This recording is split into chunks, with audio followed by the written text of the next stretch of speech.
When we use a Bayes-net to represent some probabilistic model, it's important to understand what assumptions we are making. So there are some independence assumptions that are built in our Bayes-net representation. We'll look at different kinds of Bayes-net and examine the independence relationships that are built in the structure of the Bayes-net. The first configuration of Bayes-net that we'll look at is a causal chain. We have three nodes, x, y, and z, and they are connected in a chain. There's an arc from x to y and an arc from y to z. We'll illustrate the causal chain structure with an example where x represents low pressure, y represents rain, and z represents traffic. Of course, low pressure directly influences rain, which in turn directly influences traffic. And since we have a Bayes-net here, we can write the joint probability of x, y, z as a product of the local probabilities. The first question we'll ask is x independent of z? And the answer is no. A low pressure system is more likely to produce rain, which is more likely to produce traffic. So traffic is not independent of low pressure. X is not independent of z here. Let's ask a slightly different question. Let's ask, is x independent of z given y? So to answer this question, let's start with the definition of P of z given x and y. If we can prove that P of z given x and y is equal to P of z given x, then we'll prove by definition of conditional independence that z and x are independent given y. All right, so P of z given x and y by definition of conditional probability is P of x, y, z divided by P of x, y. If we think of this as P of a given b, P of a given b is equal to P of a and b divided by P of b. So z here is our a and x and y are our b. So we know because x, y, and z are in this Bayes-net, we know that in a Bayes-net the joint probabilities can be written as a product of the local probabilities. So we know that P of x, y, z is equal to P of x times P of y given x times P of z given y. We can also replace P of x, y by P of x times P of y given x. And we know that by the product rule. So once we have that, we can now simplify. P of x appears here and here. We can simplify. P of y given x appears here and here. We can simplify that. And we end up with P of z given x and y is equal to P of z given y. And that means that z and x are independent given y. In other words, this means that given y, the knowledge of x does not add anything to my knowledge of z. So we say that evidence along the chain blocks the influence. Once I know whether or not it's raining, any additional information about low pressure does not help me in predicting traffic. Now let's look at the common cause configuration.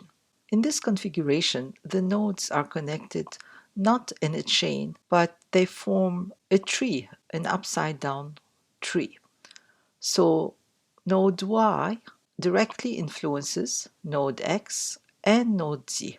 It's the common cause of these two nodes. To illustrate this common cause configuration, we'll assume that random variable Y represents the likelihood that a project is due in CS 156. Now, random variable x represents the likelihood that the discussion forums are busy, and random variable z represents the likelihood that the CS lab is full. This example, of course, is from better days when we were all able to go to campus, but bear with me here. You can see that when a project is due, there is a higher likelihood that the forum would be busy, and there's also a higher likelihood that the computer science lab would be full. Now, because this is a Bayes-net, we can write the joint probability of x, y, z in terms of the product of the local probabilities, P of y, because y has no parent, times P of x given y times P of z given y. Now let's ask a couple of questions. First, is x independent of z? And the answer is no. X and z are effects of the same cause. So let's say I pass by and I see that the lab is full. I can conclude that the discussion forums are probably busy and that there is a project due. Now let's ask the slightly different question. Are x and z independent given y? To answer this question, let's write down the conditional probability P of z given x and y.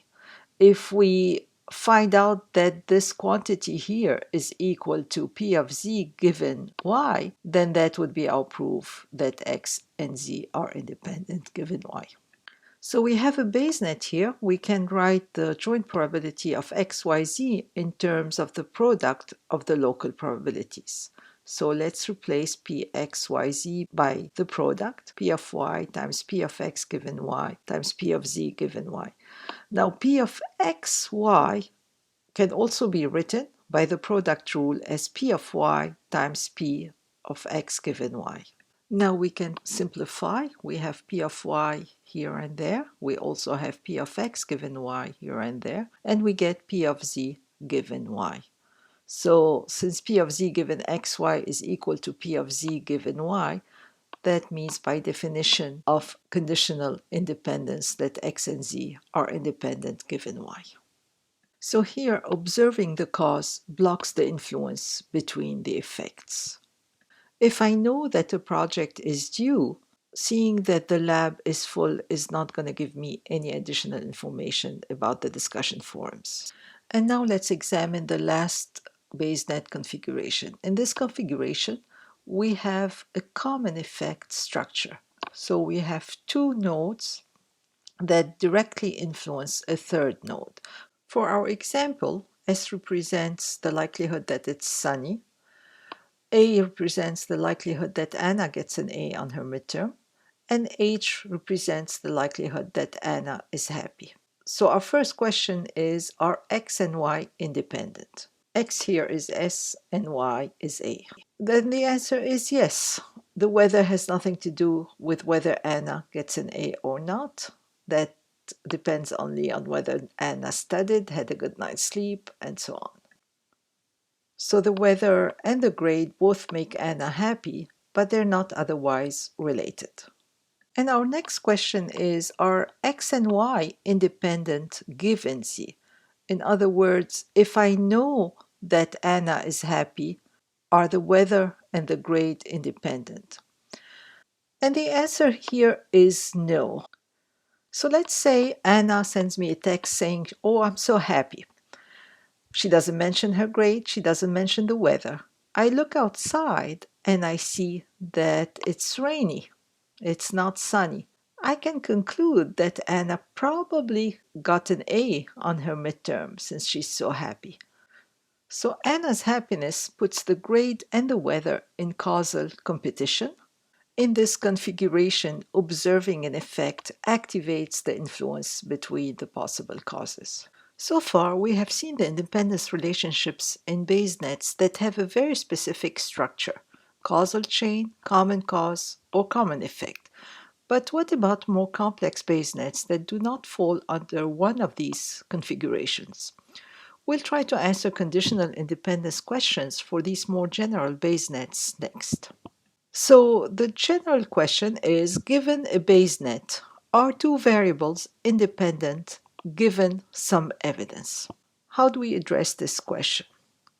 So we analyze the basenet, we analyze the graph, and any complex basenet can be broken into repetitions of the three canonical cases. So we'll basically break down the complex basenet into segments, and these segments have to be either a causal chain or a common cause or a common effect. And then we have some rules for these segments.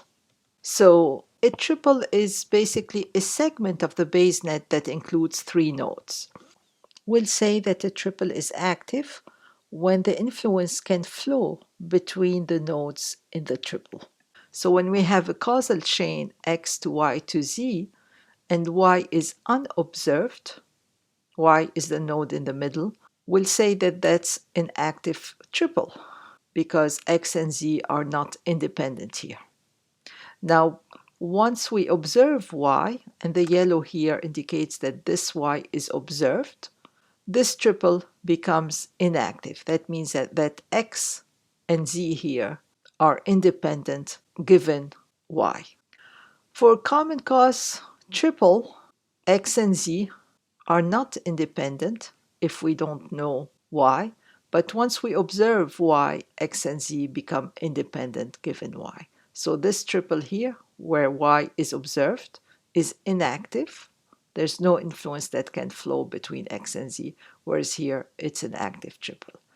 And finally, for the common effect, the V structure, the triple is active when the effect is observed, right? So x and z are no longer independent if we know the common effect. So here, if I know that Anna is happy, then the weather and the grade are in causal competition. Whereas if I don't observe the effect, x and z are independent. But we extend this structure to a more general structure where one of the descendants of the common effect is observed. So this also gives me an active triple. So this here is a very important slide. You should have it on your cheat sheet. Now we're ready to answer the question, are x and y conditionally independent given some variable z in a generic BaseNet? So the way we do that, we consider all undirected paths from x to y. If we can find no active paths, we have independence. And we say that x and y are deseparated by z. If there is one or more active path, then we cannot guarantee independence. And the path is active if each segment of it is active. So we basically, let's say the path contains 6 nodes. We divide this path into segments of 3 nodes each, right? And we look at each of these triple to determine whether they're active or not. And then the whole path is active if each triple is active. So all it takes to block a path is a single inactive segment. All right. So in the general case, we're trying to determine if some xy is independent of xj given some other variables. So what we do is we check all undirected paths between xi and xj. If one or more path is active, then the independence is not guaranteed. Now, if all the paths are inactive, then independence is guaranteed. Let's take a look at some examples to make sense of this. I have this BaseNet here, and I'm trying to answer the question, is A independent of D given B? All right, so the first thing to do is to consider all undirected paths from A to D. How many undirected paths are there from A to D? There's only a single one, right? The path ACD. And that path, do I need to divide it into segments? No, because it only contains 3 nodes, so it contains a single segment, a single triple ACD. Now, is ACD active or inactive? ACD is a causal chain here, and it's active. It's active because we don't know C, right? So since ACD is active, we cannot guarantee independence here. So we cannot say that A is independent of D given B. How about this question? Is B independent of D given A? So here again, we consider all undirected paths from B to D. How many undirected paths are there from B to D? There's only one, B, A, C, D. Now this path involves more than 3 nodes, so we have to chop it up into segments of 3 nodes each, of triples. So we consider BAC first, and then we'll consider ACD. So BAC falls under the common cause structure, And since A is known, right, we are given A. A is known, so we have a yellow here. That means that this path is inactive. So all it takes to block a path is a single inactive segment. So since this segment is inactive, then BACD is also inactive, and that means we have no active path between B and D. That means we can guarantee independence. So B is independent of D given A. Let's take a look at this BaseNet. So here we have 4 variables: raining, traffic, the roof that drips when there's rain, and then my sadness or happiness. All right, so rain influences traffic. It also influences whether my roof drips. And traffic and the fact that my roof drips both make me more likely to be sad. So let's try to answer the question, is T independent of D? So here we have to consider all undirected paths from T to D. How many paths are there? Well, there are 2 of them. There's TRD and TSD. Both of them are paths from T to D. All right. TRD is a common cause configuration and TSD is a common effect one. And here, nothing is known, so none of these nodes is colored. So TSD is inactive and TRD is active. So since we have one active path, we cannot guarantee independence.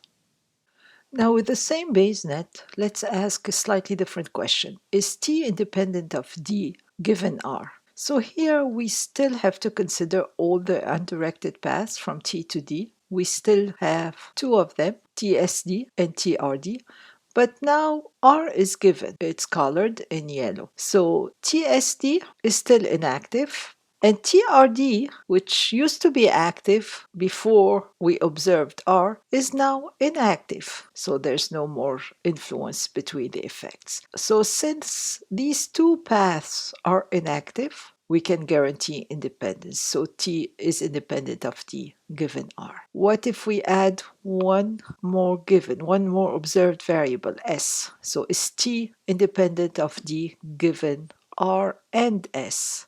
Again, we have the same 2 paths, TSD and TRD. Now we have to color S and R. So when we color S, this path here becomes active and TRD is still inactive. Once we have one active path, we can no longer guarantee independence.